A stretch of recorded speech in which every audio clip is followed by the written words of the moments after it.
Hello, everyone. My name is Antônio Gasparetto Júnior. I am Professor of Public Administration, Master degree at Federal University of Juiz de Fora.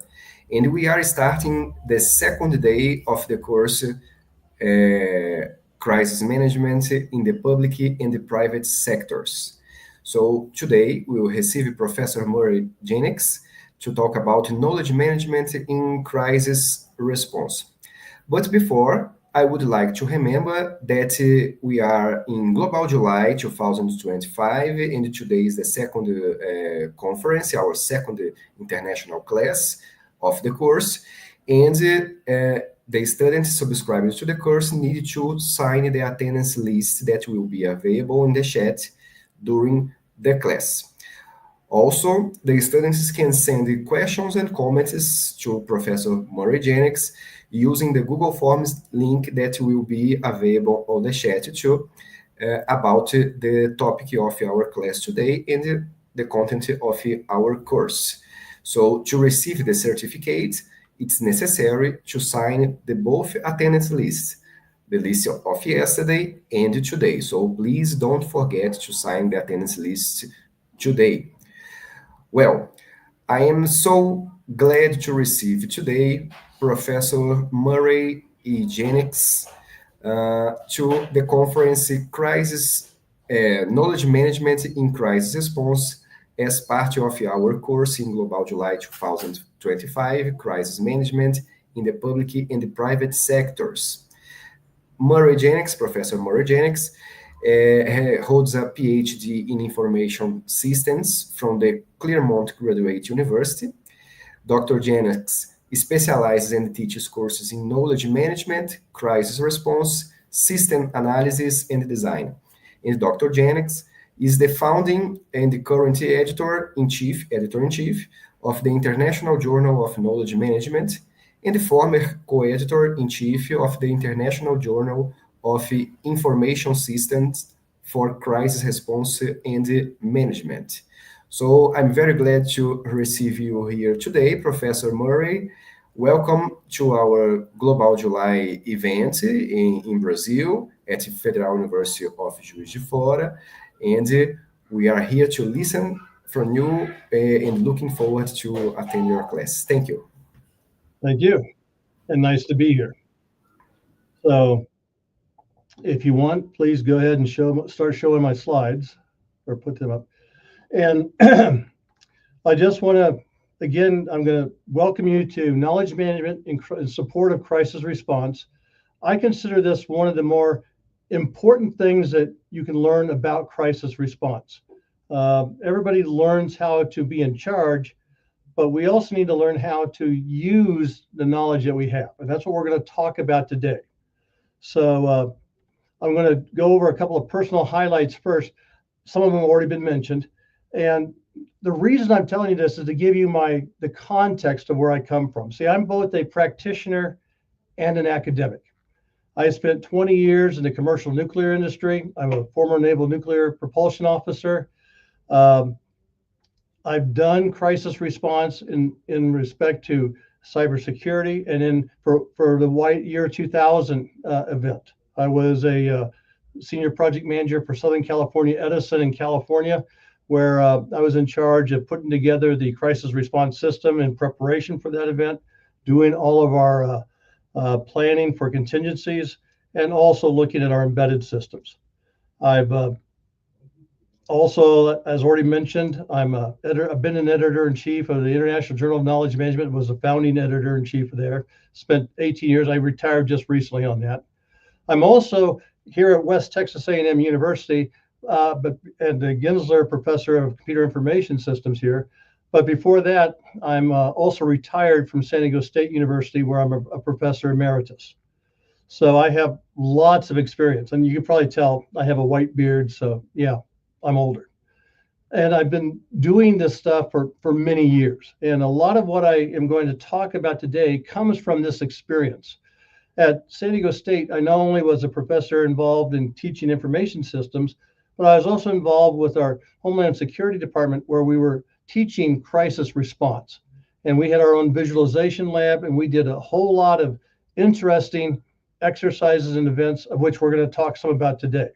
And I've been an author. I do lots of research. I've published over 250 articles, book chapters, conference proceedings, and what have you. And I've been out there quite a bit. So, okay, let's get started. The purpose of this talk is to provide an overview of how knowledge management can be used to facilitate crisis response. See, the one thing I really like to stress is that crises, while they're events that happen suddenly, can be planned for and we can be prepared for it. And the way to do that is to use knowledge management. And so what we're going to talk about today is why crisis response needs knowledge management, what is knowledge management, and then how KM, knowledge management or KM, can be used in crisis response. And then I'm going to give you some examples of things that have been done over the last several years. So why does crisis response need knowledge management? Bottom line is, the people who are, you're studying to do crisis response. And there are many people out there who are prepared to lead and respond to crises. But crises have an unfortunate habit of not necessarily happening when it's convenient for us. They can happen at any time. And a lot of times people that are there aren't prepared. So, and a lot of organizations, even though they have crisis response plans, haven't been in a real crisis. So we need to learn from all the events that go on. I don't believe it. I mean, while every crisis is somewhat unique, they're also common to many other crises. So we need to take advantage of all the available experience. Decisions need to be made fast and under stress. And we have a lot of complexity with communicating, collaborating, and decision making. And as a refresher, the first thing I'm going to point out is there are lots of decisions to get made in a crisis, and they need to be made fast. Now, in this model, what I'm showing you here is we start out always in situational awareness, where we're monitoring the world or our part of the world to see if things are normal or if there's something happening that we need to respond to. And we keep monitoring until at some point an initiating event happens. And when an initiating event happens, we go into our immediate response phase. Now, here in the United States, we talk a lot about first responders. And we always say first responders are people like police and the fire department, civil defense, those type of people. But that's not really the first responders. The true first responders are the people that are there when the crisis happens. And those people need to have some preparation. And that's what knowledge management can help us do, is prepare everybody to be able to respond to some degree in a crisis. So when we have an initiating event, the level of decision making rapidly increases. And many times these decisions have to be made very, very fast. And of course, if we wait to make them when the crisis happens, we're going to make mistakes. That's why the first use of knowledge management is to help us determine what immediate responses or immediate actions can be taken and automated in advance, or can be done without having to think through what we need to do because we already know how to respond to it. In a nuclear world, we have some emergencies that if you don't respond in 20 seconds, you've ruined $1 million piece of equipment. So you have to respond instantly. In natural disasters, we can have a flash flood that if you don't respond in a matter of minutes, people are dead. Same thing in a tornado. So we have a lot of this where we have our initiating event, our immediate response, which is pre-planned actions almost always. And then we get to where we get to our controlling event, where we get the crisis response team coming in and doing the actual crisis response or emergency response. I call it the ER phase, the emergency response phase, where we're responding to the crisis, either going out fighting the fires or going out and responding to civil disobedience, or we're going out and perhaps saving people from floods or tornadoes, whatever it is in the immediate actions that we need to take based on what the crisis is. At some point during that phase, our decision making is incredibly high, and there's lots of decisions and a lot of stress to be making the right decision. I think if everybody probably remembers COVID from a few years ago, when it first hit, the decisions that needed to be made were very rapid and under stress, and a lot of times were made without, I think, a clear communication of what was going on to the citizens and the people. And so that's part of our problem we're going to look at is the amount of, not only the amount of decisions, but the amount of communication that has to happen. Anyway, after we've been responding to a crisis for a while, we get to resolving a resolution event where we say, okay, the crisis is over, but now we need to restore and recover. And we go into our restoration and recovery phase where the decision-making gradually tailors off. And then at some point we get a normalizing event where we declare the crisis over and we're back into situational awareness. So that's the basic phases. But the key problem here is this hump in decision-making and the fact that we have to make lots of decisions fast. And of course, when is the best time to make a decision in a crisis? It's really before the crisis ever happens. It's in your preparation and planning for the crisis. And if we do it then, we'll do a better job. And that's where knowledge management can step in. So that leads us to the second issue, the complexity of communication.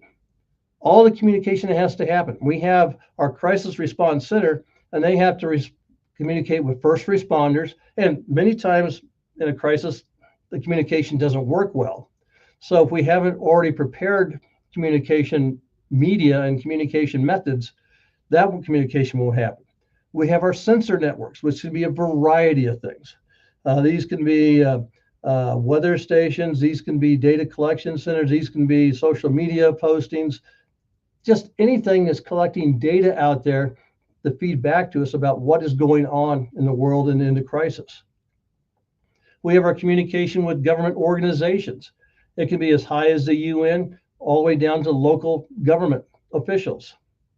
We have our non-government officials. We have the Red Cross we may need to communicate with. We might have our religious groups who are providing disaster response. We have our experts, our knowledge base out there of people who are trying to help us resolve the crisis and respond to the crisis. So we have databases and all sorts of things there that we have to communicate with. And then finally, we have the public that is in the area where the crisis is, and the public that is outside the area where the crisis is. And of course, whenever there's a crisis, communication systems get overloaded. And that's what leads us to the thing is, the bottom line is decision-making, best time to make a crisis decision is before the crisis, and information overload, too much data and information available at one time with too many decisions to be made and too many communications to have to be made. So basically, we overload ourselves, and that's why we need knowledge management to help reduce the overload. KM helps us decide what to look at, what decisions to focus on, what decisions can be made automatically and in advance. Now, so what is knowledge management? And this is a thing that maybe, I don't know how many of you are familiar with knowledge management. I'm sure everybody's heard the term, and I use KM as a shorthand for it. So if I say KM, realize that means knowledge management. But KM is a very purposeful capturing and reuse of specific knowledge related to instances of decision-making. Or as we like to say, getting the right knowledge to the right people at the right time so they can make decisions. KM is also the management of strategy, people, processes, and technologies to create the structure for capturing, sharing, and reusing knowledge, focusing on creating actionable intelligence. Now that's probably a new term that maybe you haven't heard in knowledge management, but actionable intelligence is knowledge that we can use right now to make a decision. And when we're in a crisis, we don't want to have to figure out what actionable intelligence we have. We want something to be provided to us that we can use right now to help us make a decision. And I think to illustrate this a little bit more, I'm going to show you this model. Now, what this model is showing is that in our world today, we have lots of knowledge, we have lots of information, not as much data as we'd like, but then we have big data, which expands that. And we have IoT, Internet of Things, and other sensors. And these are things that are actually measuring reality. And so we have all sorts of stuff out there. And what KM does is focuses in on that part of these things, the part of knowledge, information, data, big data, sensor data, that's crucial to what we need to respond to the crisis in hand. So knowledge management helps us pare down the large amount of stuff into smaller, manageable bunches. Now, what you'll see here is I talk about using filters, the concept of filters to filter out stuff that isn't needed and to filter in what we do need. And these filters start out by being things like machine learning, machine networks, AI, data mining. They're things that we create to help us see the patterns that we need to observe in a crisis. Things that help us look at, like let's say we're in a flood. What do we need to know about to respond to a flood? We need to know about rain patterns. We need to know about flood patterns. We need to know what is the rivers doing. We need to know what are the status of roads leading out of the affected areas so that we can get people out. We need to know about potential bad weather that's going to keep helicopters and planes from flying so that we can bring in people or bring in experts. So we need to know very specific stuff. And that's what KM does. And that's why we start with KM, because KM helps us think through the problems before the crisis starts. And that's really how KM is going to help us the most, is by thinking through what data, what information, what knowledge do we need to respond to a variety of crises. Now, of course, I show just one KM pyramid here. And in reality, there's going to be a variety of pyramids. There's going to be a pyramid for all the different possible crises that we may have to respond to. So if I'm in an organization, I might be looking at a natural disaster, knowledge management approach of what do I need to know for that. I might be looking at an economic disaster, or I might be looking at a civil disaster, a political disaster, all the different things that could cause us to have a crisis of some kind. So we're going to have approaches or thought patterns in advance to help us figure out what we need to know before we need it. And of course, the real goal of knowledge management is to generate actionable intelligence, something that can help us make a decision right now. We don't need to process it any further. We can take it and we can use it to make a decision. So, okay, what is KM? Knowledge tends to be the how or the why of things happening. How does something happen, or how do we do something, or why is something happening? What's causing it? What is the reason it's doing it? And two things that have to be remembered is it's context specific and cultural specific. What works in one culture may not work in another culture. So another thing that KM has to do is understand the people that are involved. It's not just, there is no such thing as universal knowledge necessarily. I mean, there are some things that we may consider universal knowledge, but in general, all knowledge is specific to the culture we're in and the context or the situations that we're in. So we have to, again, understand the context and the culture of all the knowledge we're using to make sure that we can apply it correctly. Something that might work in one organization may not work in another organization. And if we don't know the difference in context between the organizations, we could misapply and misuse knowledge. So that's another aspect of knowledge management, is helping us to filter out that which is not necessarily useful to our group, our organization, or our town, or our city, or our government. So again, we get down to it. Why do we do KM? To leverage what we know.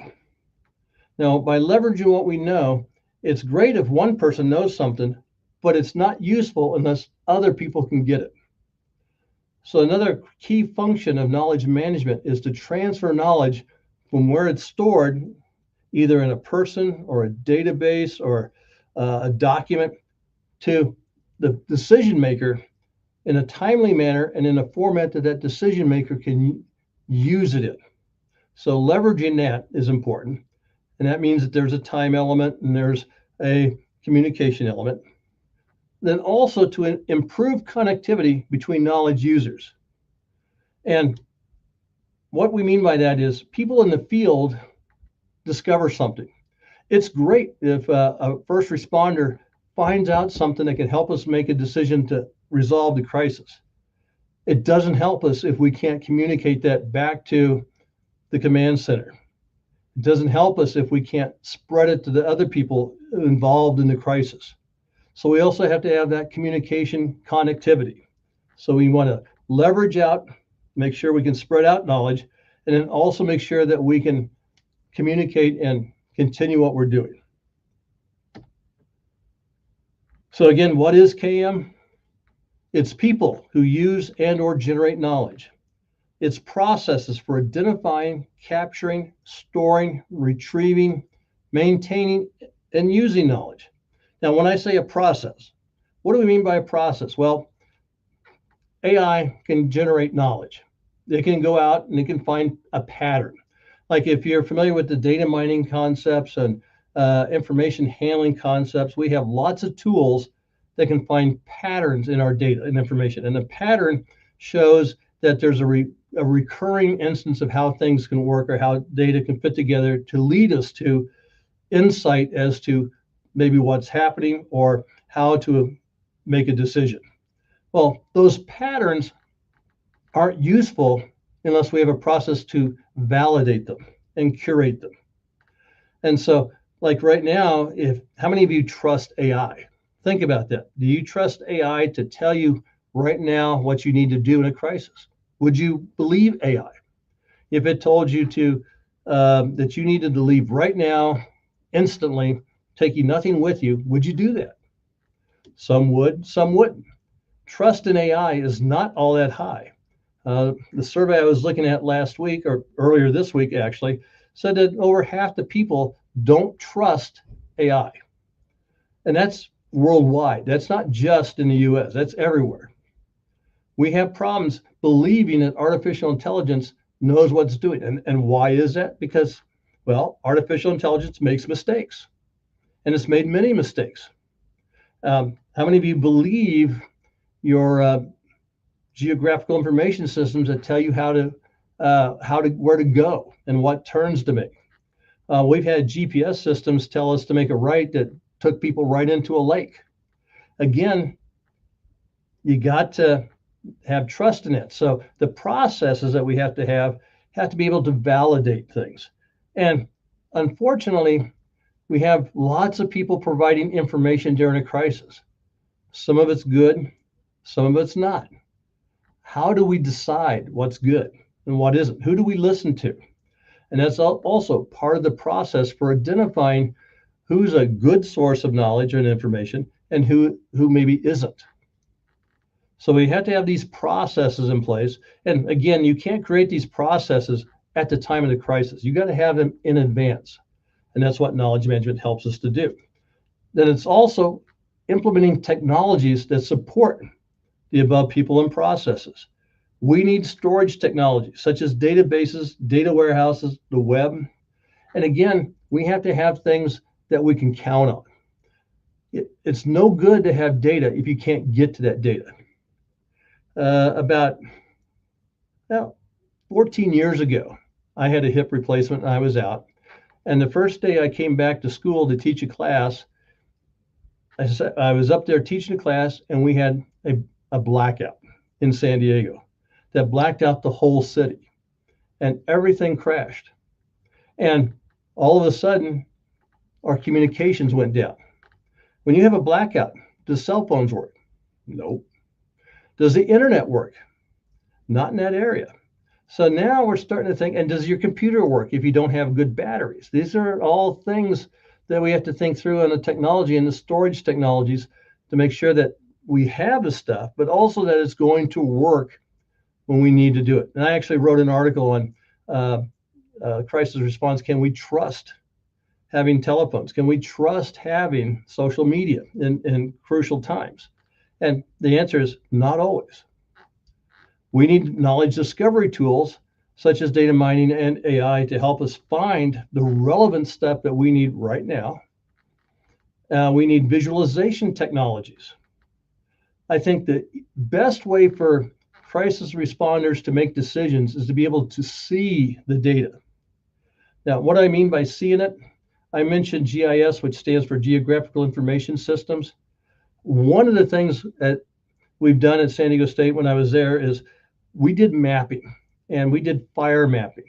And it turned out that in a fire, like a wildfire, and I'm sure you all have heard about how California burns up periodically every other year or every couple of years, and people can get killed. But having mapping of where fires are is important. But having mapping, it also shows the geography is important. In San Diego, where I lived, we had one event, gosh, in like 2012, where we had 3 wildfires going on all at the same time. And unless you understood the geography of that area, where we had valleys going from the mountains down to the ocean, and that was what was forming the fire channels for the fires to go. So if you had a map that showed you wildfires, that was one thing, but that map also had to show you where the valleys were and the topography, so that you could see how the fire was likely to move.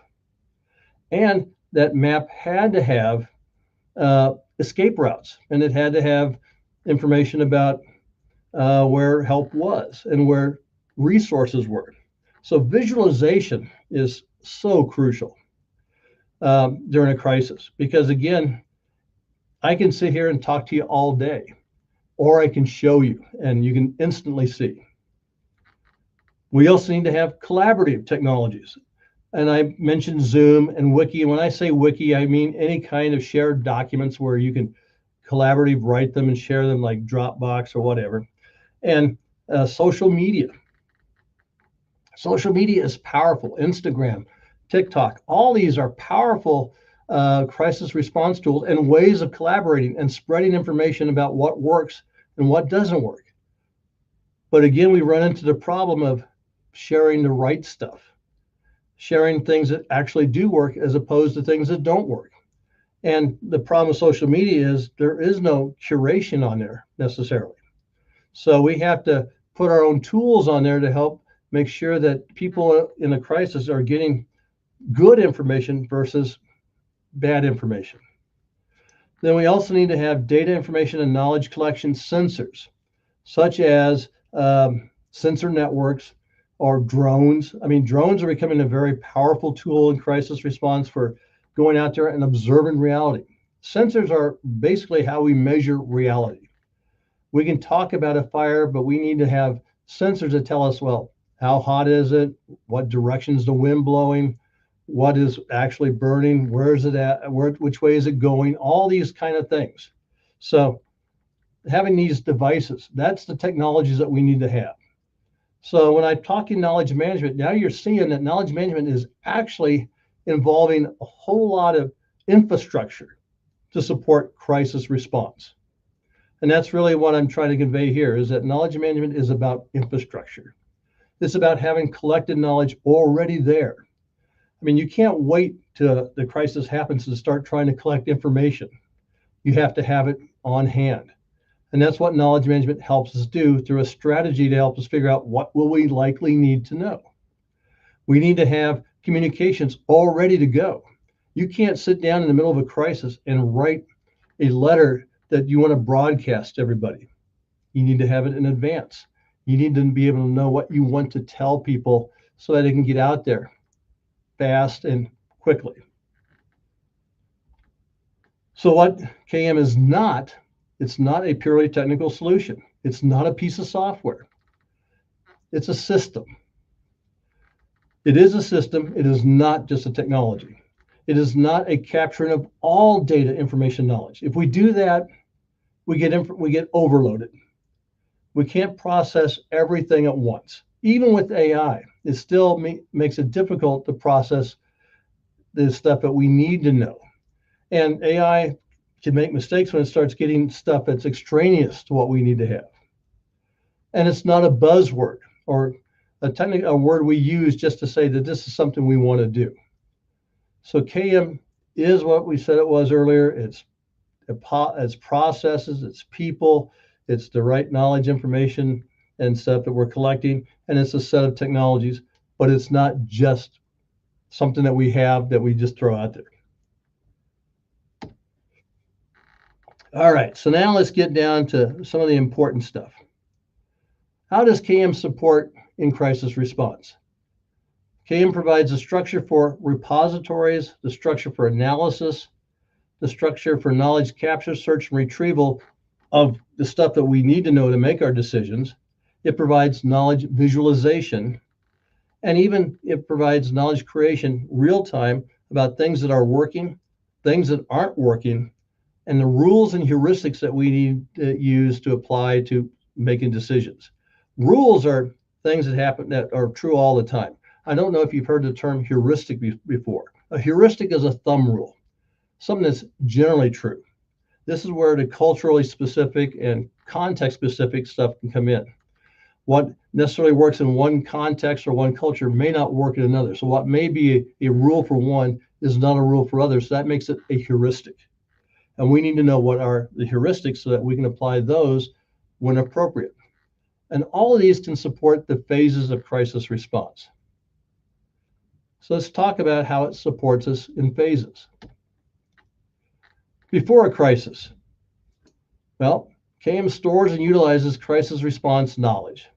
We can use lessons learned from previous crises. Now, this is where it's interesting. Again, if we're just in one organization, we need to have information from lots of crises, not just the ones in our organization, but ones from other organizations, one from other locations, other places. So we want to have a large repository of lessons learned from lots of different crises. That's why it's important to have processes in place to collect what after action reports from all the different crises that might happen, say in Brazil or in the United States or around the world. I mean, what worked in Australia during their wildfire may work in the United States. What worked in a flood in Texas may work in a flood in Brazil.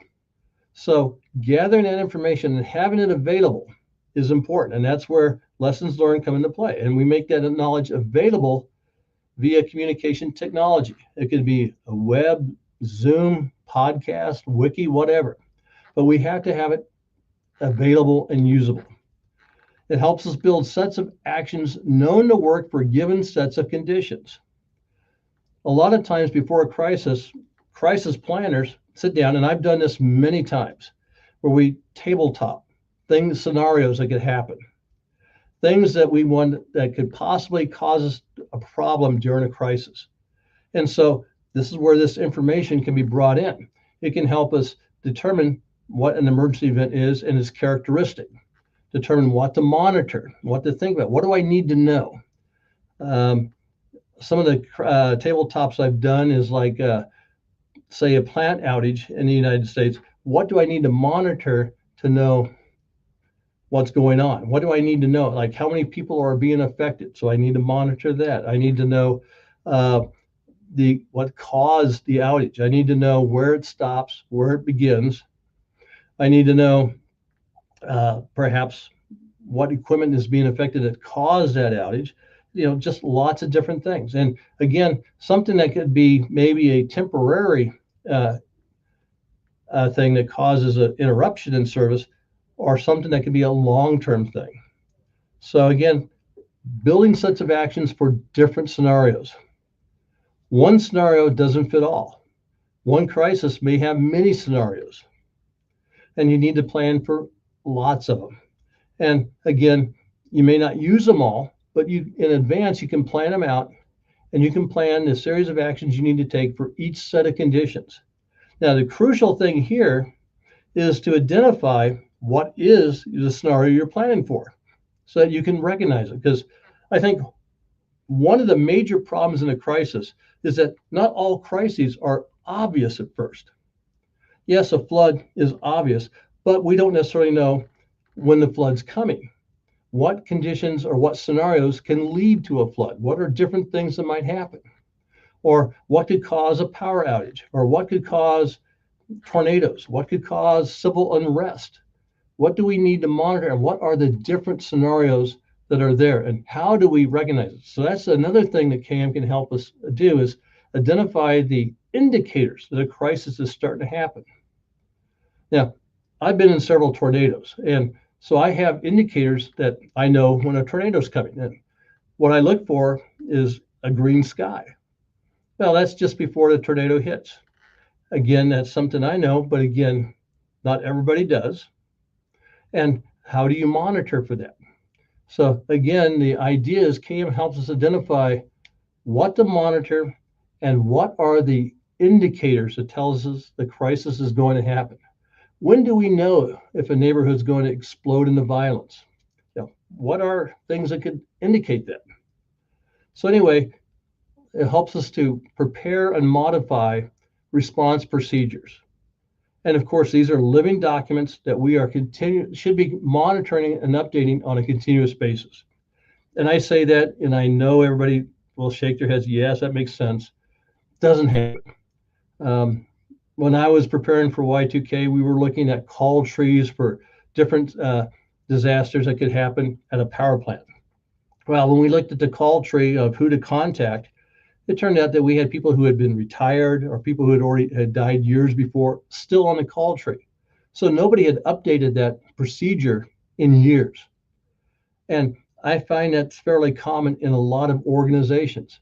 We talk about updating our procedures, but we don't do it. So again, we need to do that. And that's one of the things we do before a crisis. And this is why having crisis professionals, response professionals around, that's their job. They may not actually be the people out there in the field responding to the crisis, but they're the people in the offices preparing ourselves to respond to the crisis. Other things, we can create and improve training using real events, create some simulations, games, exercises. This is a learning loop for incorporating new knowledge. One of the things I've learned is it doesn't matter how good I am at planning for a crisis. If I don't actually train and practice that response, it won't work. And because every time I've trained and practiced it, I found that there were problems that I didn't catch. So training and training on a continuing basis, maybe not every day, but once a year or once every 6 months, helps us to make sure that we know that what we expect to count on in a crisis will work and will be there. If I want to have communications during a crisis, if I never practice them, when it happens, people panic, people get stressed. If they haven't practiced it, they won't be able to do it.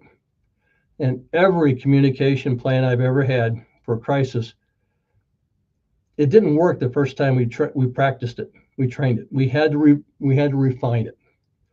And that's just the way it is. I mean, what sounds like a great idea at the table doesn't turn out to be so great an idea in reality.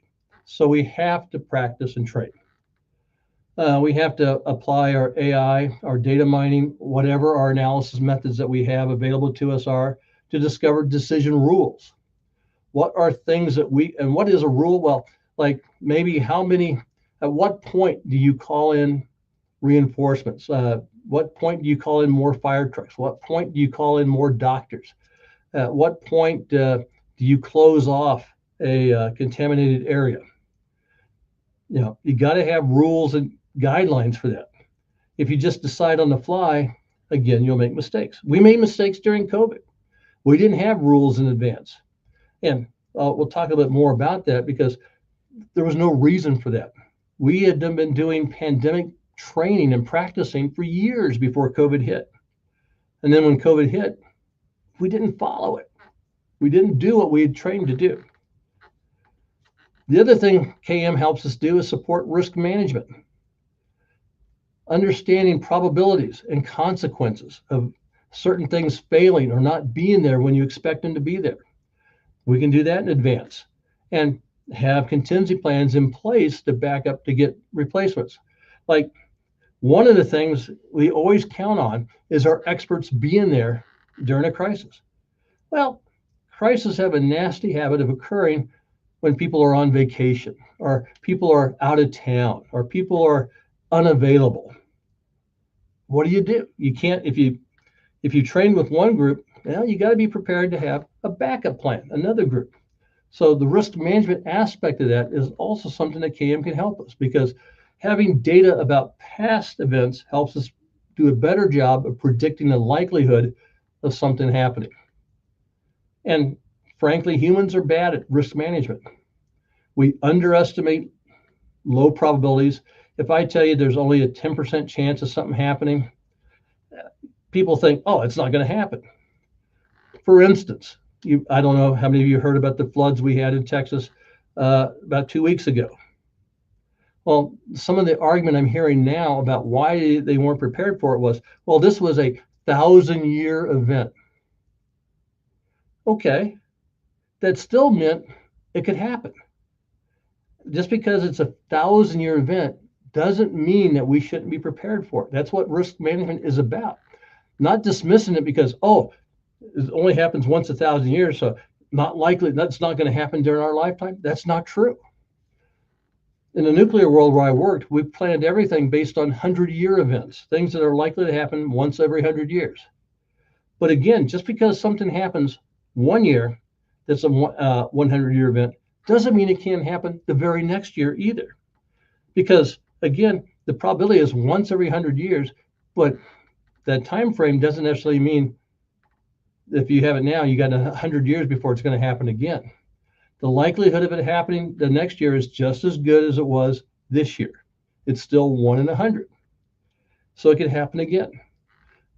And then how we generate our mitigating actions is another important thing.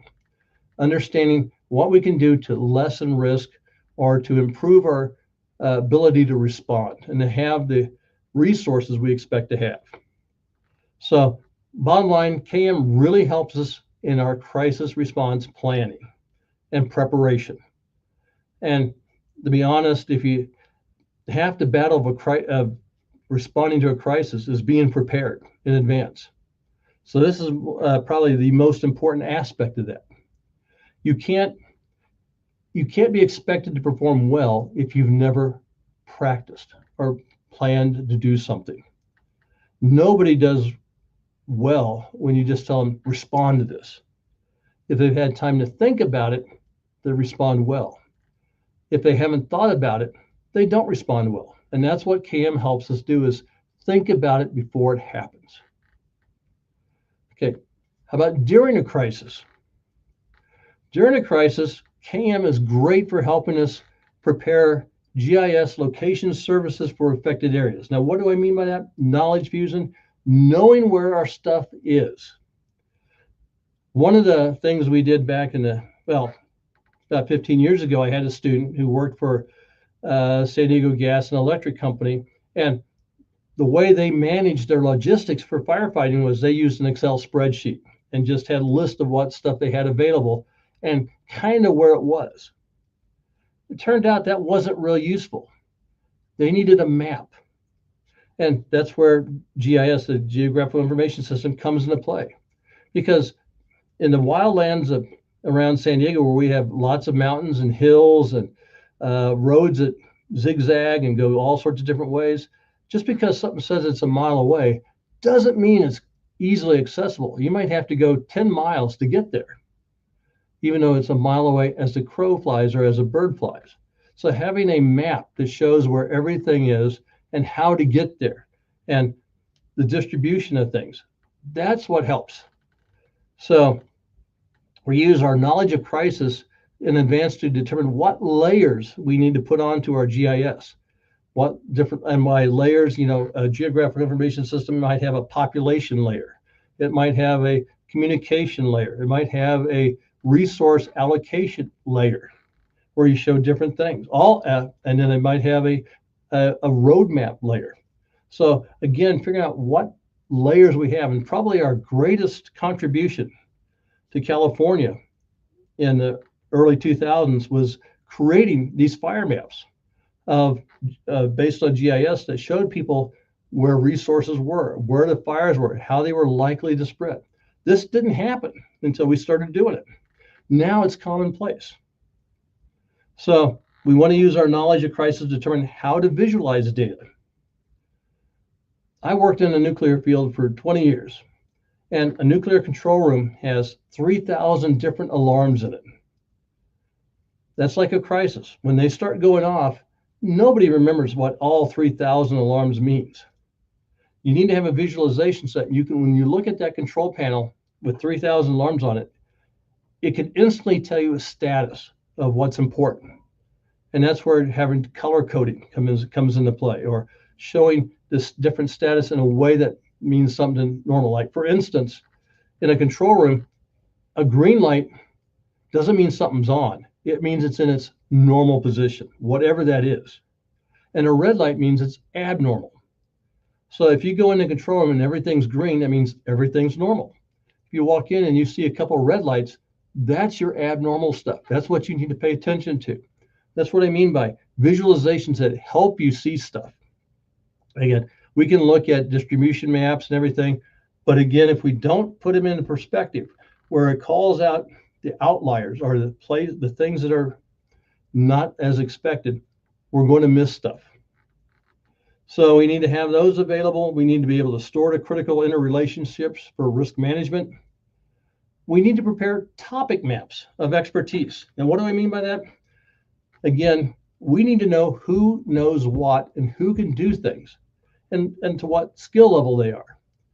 We can't rely on having just one expert.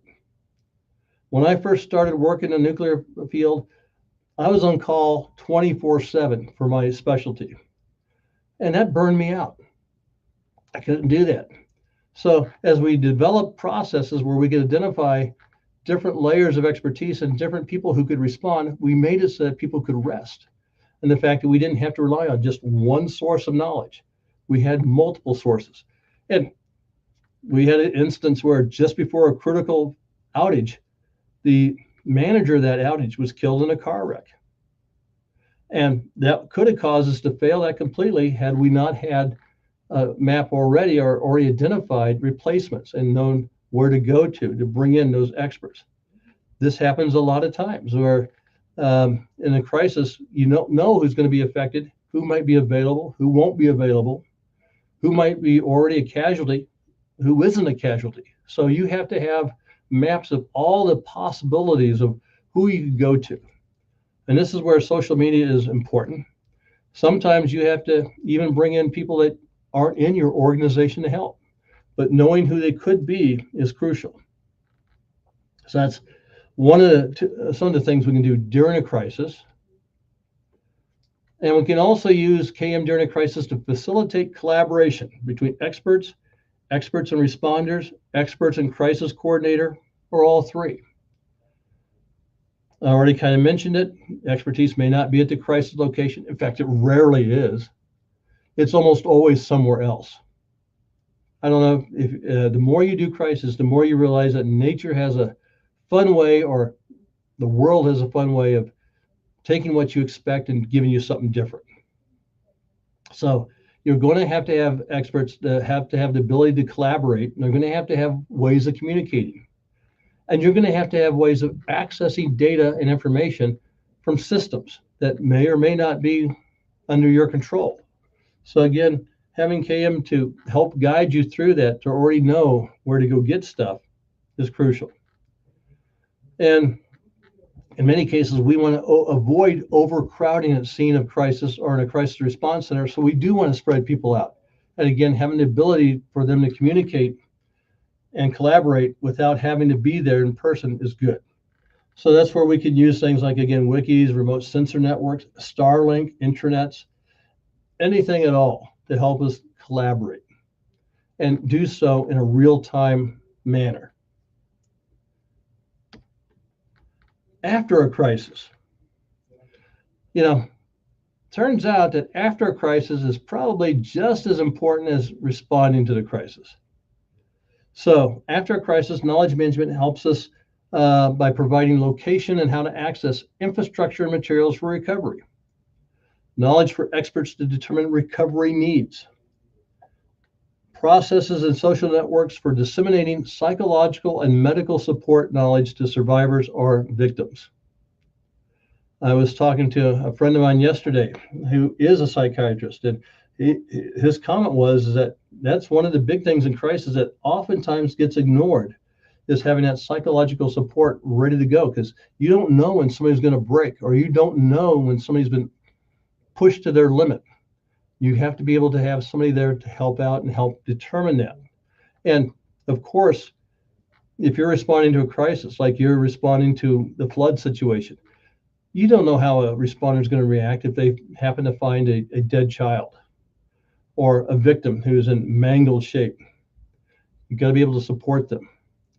And once that crisis might be managed, that's when post-traumatic stress that sets in. So you have to be able to provide those services and let people know how to get support when they need it. And then, of course, provide knowledge support for physical recovery of survivors. And I put in here, help navigate insurance and bureaucracy. The big LA wildfire happened several months ago. Nothing's been rebuilt. Red tape from bureaucracy has kept things from being fixed. That's a big impact.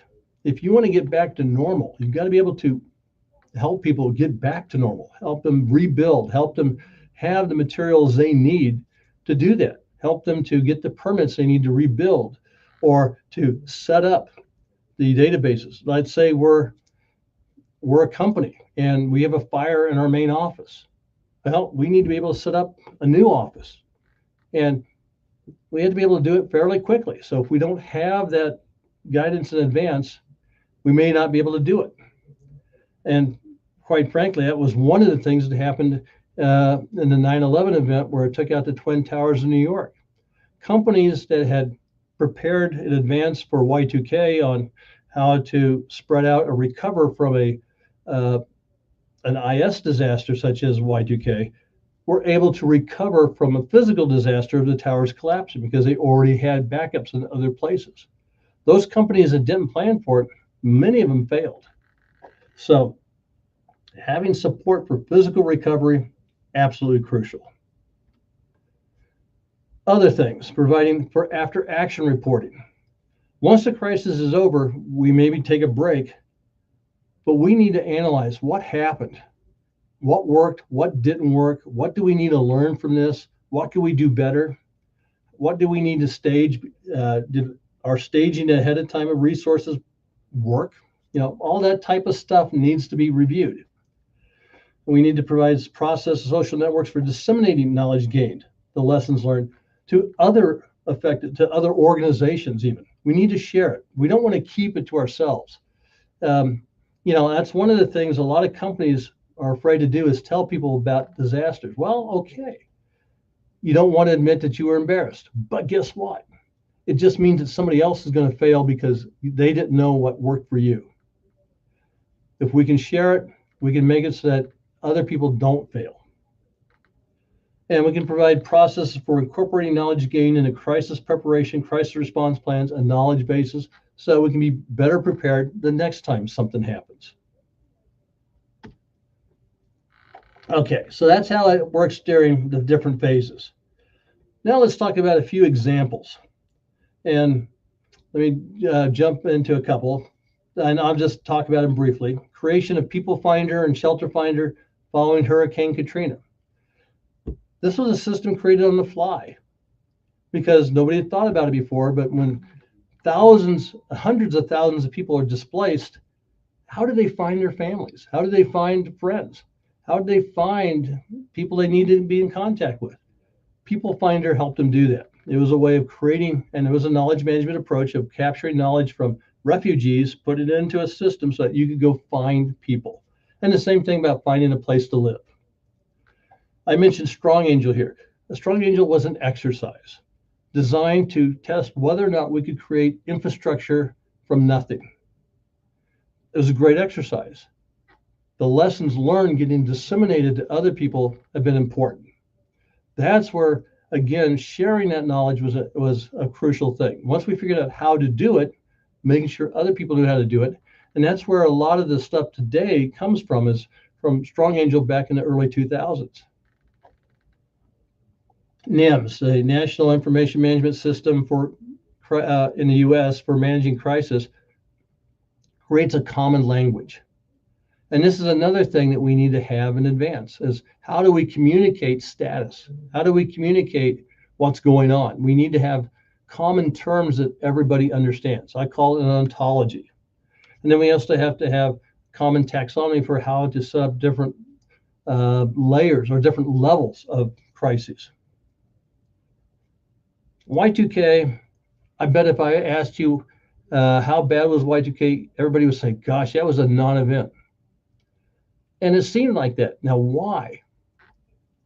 It was because of the knowledge sharing and planning that went into it beforehand. We prepared for that crisis in advance.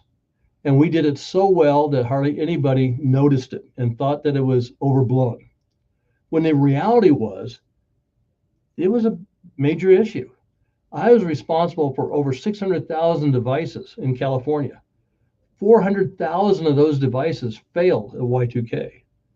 But we knew in advance that they were going to fail, and we knew in advance how to recover them. So nobody noticed. That's what planning and advanced preparation can do for a crisis. That was a predictable crisis, so we were ready. But other crises that aren't predictable can still be ready for. And that's why the lesson from Y2K isn't that it was a non-event. It was, oh, sharing and planning works. I've already mentioned our visualization laboratory for wildfire mapping, logistics planning worked well. I've already mentioned the 9/11 attack, effective prior contingency planning. Fukushima, that was the disaster in Japan. And where it became a KM issue was actually afterwards. I was contacted by many people in Tokyo to talk about what might happen at the Fukushima plant. Why? Because I was a tester of nuclear containments. I had knowledge from the US of the same type of containment that was at Fukushima. And I was willing to talk, and I predicted that it wouldn't fail. The contamination that did come there came from this stuff around the containment. So it wasn't from the actual reactor because it didn't fail. Again, having that knowledge and being able to share it was important. Also, there was fear around the Pacific that contamination from Japan was going to come in and ruin the coast, ruin fishing. Well, to fight that, I actually created a system for going to, where I went down to the beach every day and I took radiation readings for 2 months and I posted them to show that radiation wasn't damaging anybody. Now, one of the things I skipped over was Sahana. I don't know how many of you ever heard of Sahana. Sahana was a company an organization that formed after the 2004 tsunami in Indonesia and Sri Lanka and India. And it is a open source emergency response system that anybody can have and use. They also did registries of experts. So it became a tool that was out there, a knowledge management approach. COVID, we've talked a little bit about. I don't want to get into politics, but I think we'll talk a little bit more here in a minute. You probably never heard of exercise 24. That was 3 sets of exercises that were social media exercises for crisis response, where it involves citizen participation and recruiting citizens to help respond to a scenario. And it worked quite well. And of course, the lessons learned there was how to validate input from citizens, because sometimes people, for whatever reason, want to disrupt things. And then I've talked a lot about flooding and erratic weather response. So we already got that. Okay, areas of future research, if you want to look for something, we always need case studies of crises and publish them so that people can put them into their databases. We need to have better prediction of events and what to monitor. And again, this is where having better knowledge sources, knowledge repositories comes into play. We need to know how to transfer knowledge to crisis responders. To me, this is the biggest problem, because who is a crisis leader? Well, they're type A people who like to be in charge. They're not real good at collaborating or listening, but they are real good at taking charge and giving orders. And so sometimes we have to overcome that reluctance of our crisis leaders to get them to work with a knowledge management system. And then, of course, how to use AI. I don't think AI is going to instantly take over. I don't think it ever can. It's going to be too much people interaction required, but AI can be a great support.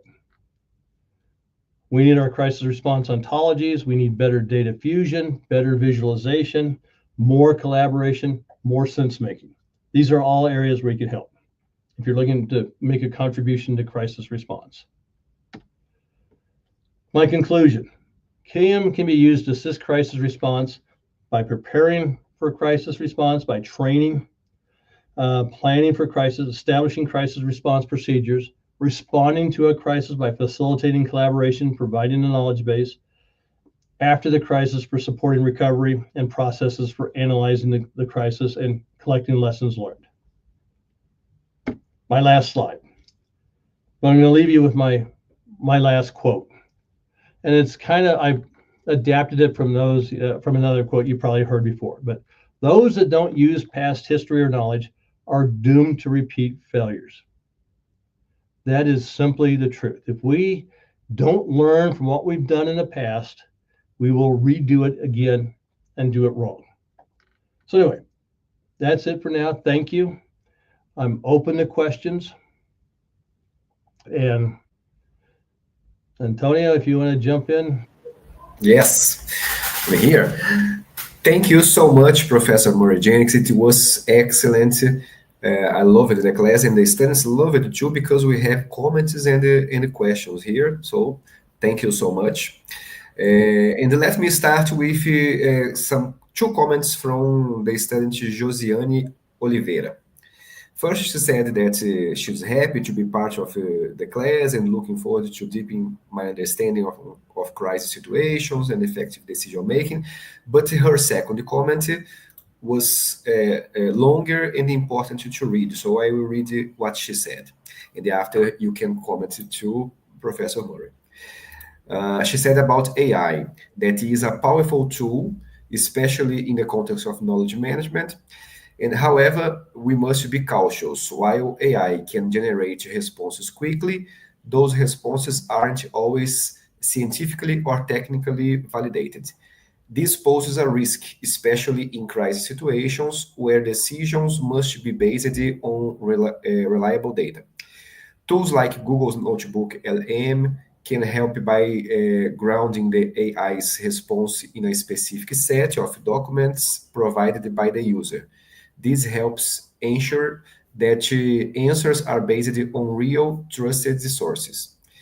On the other hand, relying too heavily on predefined sources may limit the creative potential of AI to generate novel or unconventional insights. So there is a balance to strike between innovation and reliability when using AI in crisis management. So Josiane Oliveira commented that. Would you like to comment anything about, Professor? Well, I totally agree with that comment.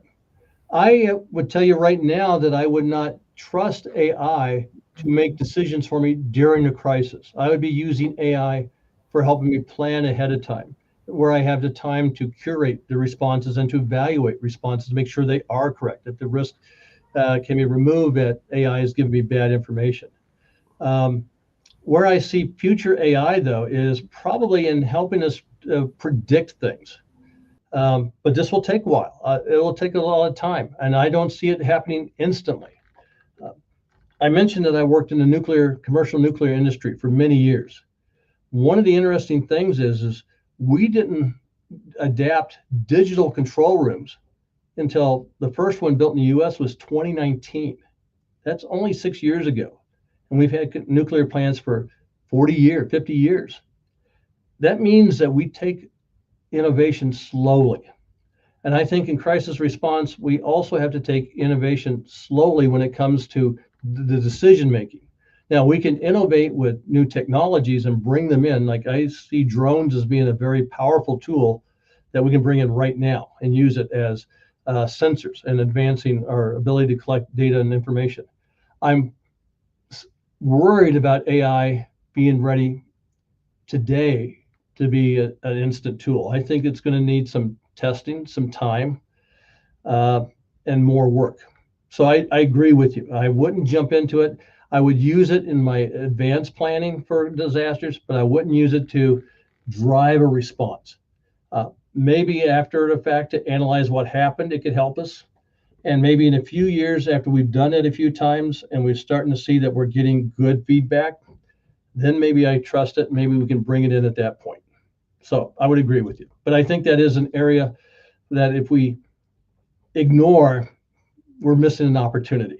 It will be a tool that can help us. But you're right, it's not there yet. We innovate, but we innovate slowly and with risk mitigation. Pretty well. Before the questions, let me remember the students that the attendance list is now available in the chat. Please sign there. Don't forget. And the student Paulo Silva asked to explain again what is the use of heuristic that you mentioned during the class, and with another question. Let me show the question that I copied here. How can knowledge management can help organizations prepare for unexpected crises? So 2 questions about the heuristic and this one. Okay, heuristics are, like I say, thumb rules. So where a heuristic comes into play is that we might say, okay, for 80% of the population, this particular treatment might work, say, during a pandemic. We did this during COVID. COVID had rules that they were saying were rules, but they were really heuristics. The treatments weren't absolutely right for everybody. So we misused a heuristic there. The heuristic is something that gives us guidance, but we monitor it to make sure it's working. We might say that the best route out of a disaster area is over this one highway. And as a heuristic, that's a generally good practice. But it may be that as we start doing that, it isn't the best. So we have to also be monitoring to make sure that we can apply it. So heuristics are things that give us ideas about how to respond, but may not be the absolute right answer. They're just initial guidance. So let's see, what else can I tell you about heuristics? As a professor, I have heuristics about how a class in general will respond to a lesson. But that doesn't mean everybody in the class does. I always have to be aware that some individuals will respond differently. So what I might think is clear as a lesson for everybody isn't clear for everybody. A couple need special, more direction. So that's what I mean by heuristic. It's generally true, but not true for absolutely true for every situation or every person. I hope that helps. Now, boy, I already forgot the second question. How can knowledge management help organizations prepare for unexpected crises? Okay, unexpected crisis. Again, I'm going to tell you one thing. There is no such thing as an unexpected crisis. And I know you're going to say, that's not true. Well, it actually is. Because if we sit down and think about it, everything can be predicted. What we mean by unexpected is they're low probability events.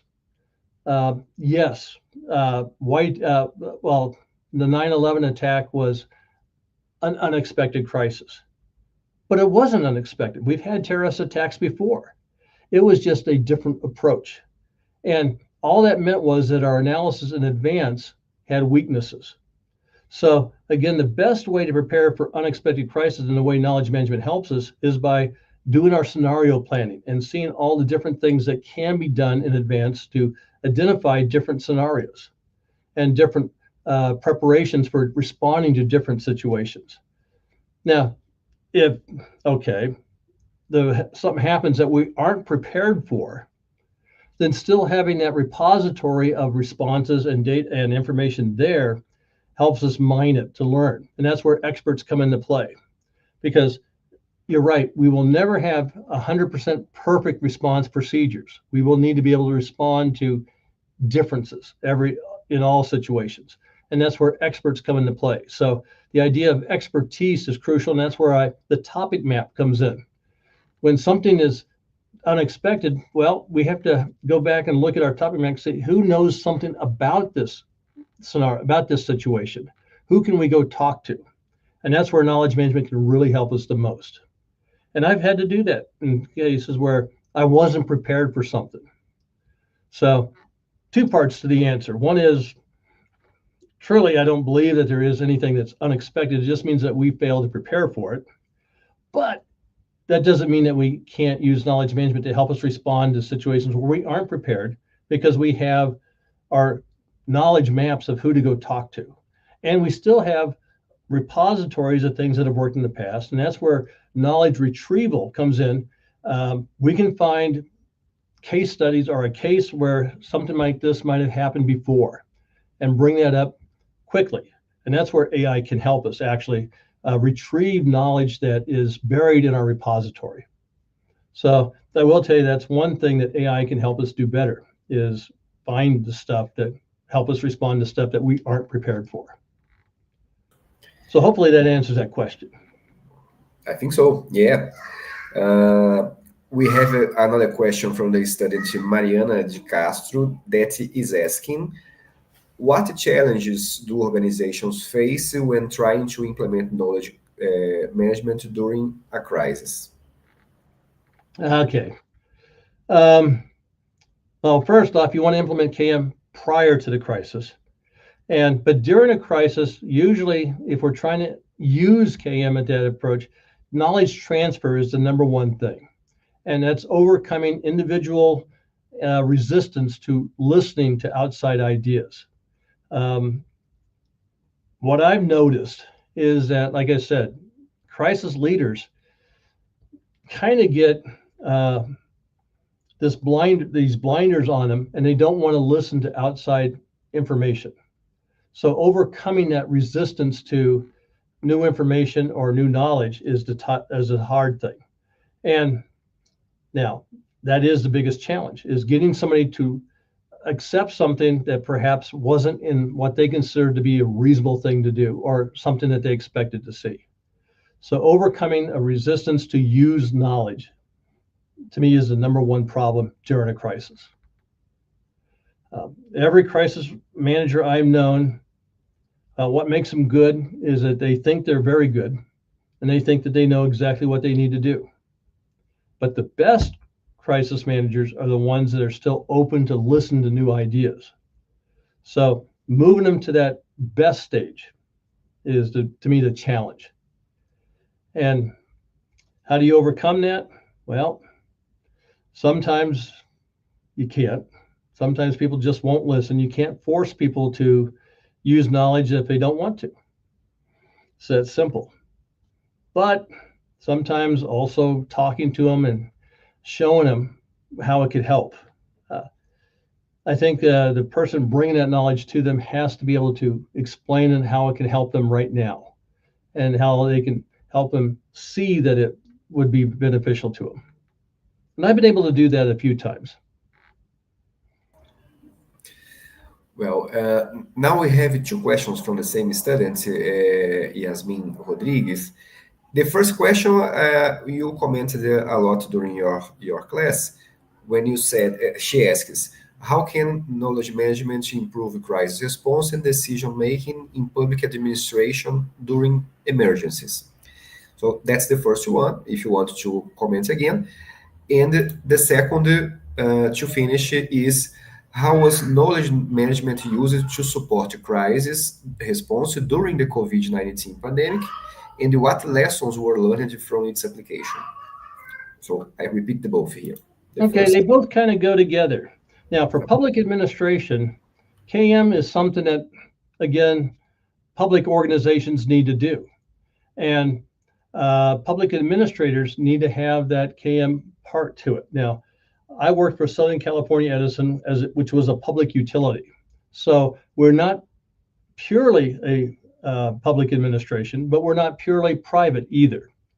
So we had our knowledge management process in place, and we learned, and this is what public administrators need to learn, is that you're judged by how successful you are in a crisis.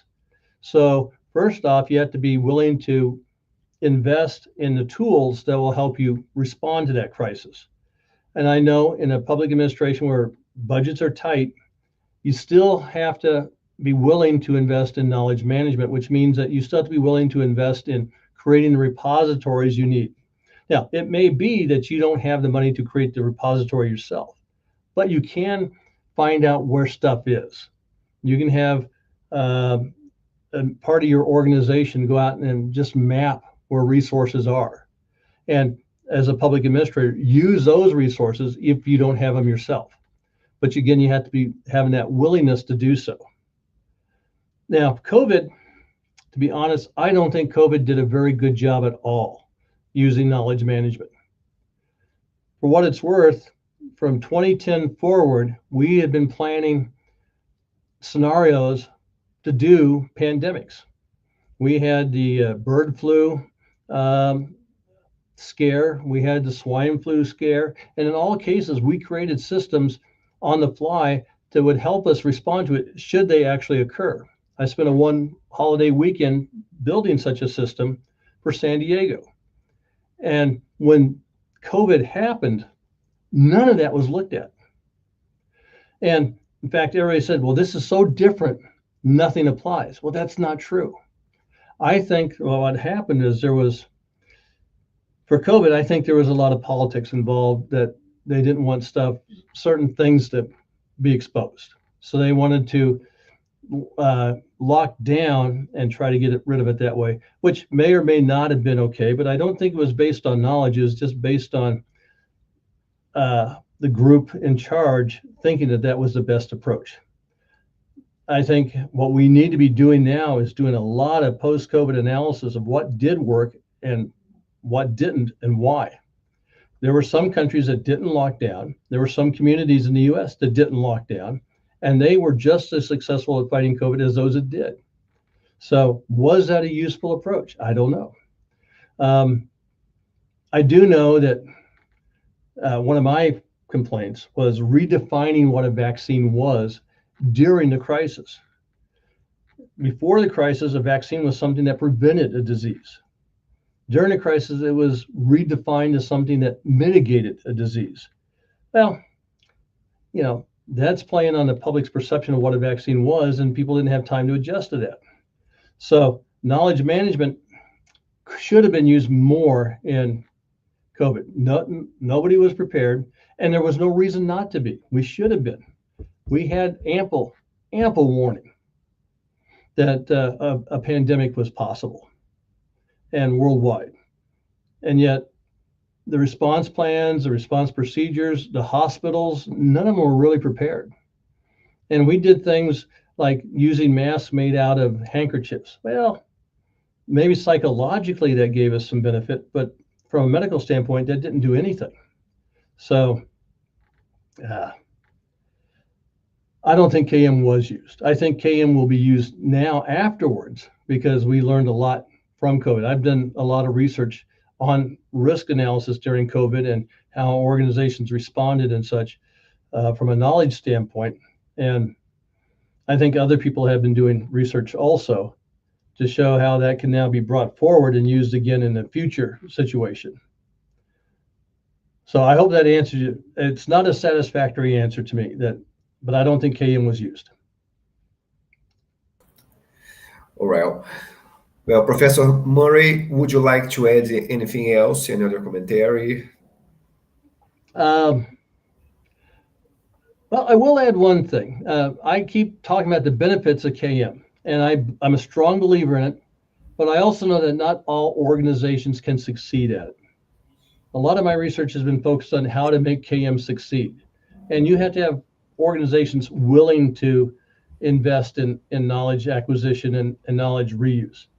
And I think this is part of the problem with public administration, is that they are organizations that may or may not succeed at KM because they are at the mercy of the voting public.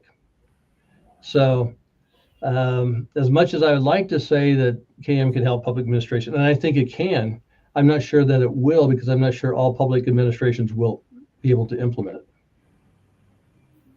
Oh, good. Well, very well. Professor, we received many compliments in our forums. people congratulating you for the class and saying thank you, and it was really excellent.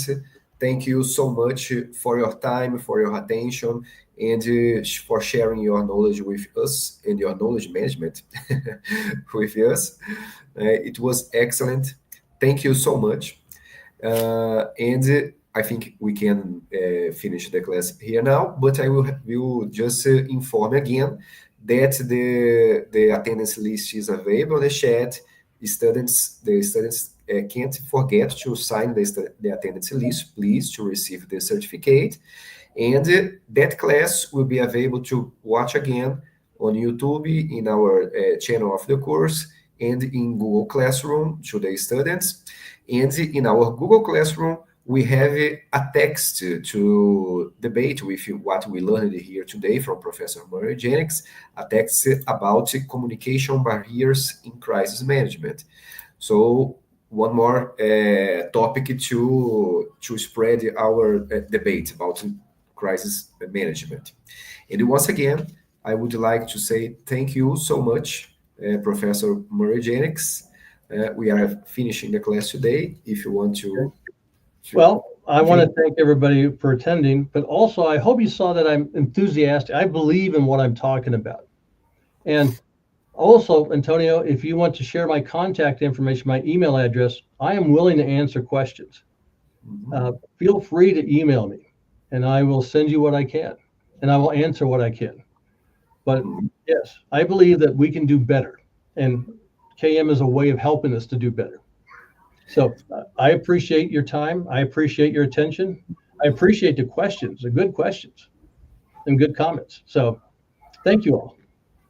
Thank you so much. So I will share the email in our Google Classroom to the students that are subscribed in our course if they want to send questions directly to Professor Murray Jennex. So that's it. We are finished the transmission here now. Thank you so much, everyone, that was here with us following the class and attending the class.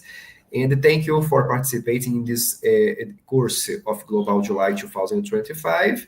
And we keep talking in Google Classroom about the continuation of the course and the other aspects about certification and the bureaucratic aspects.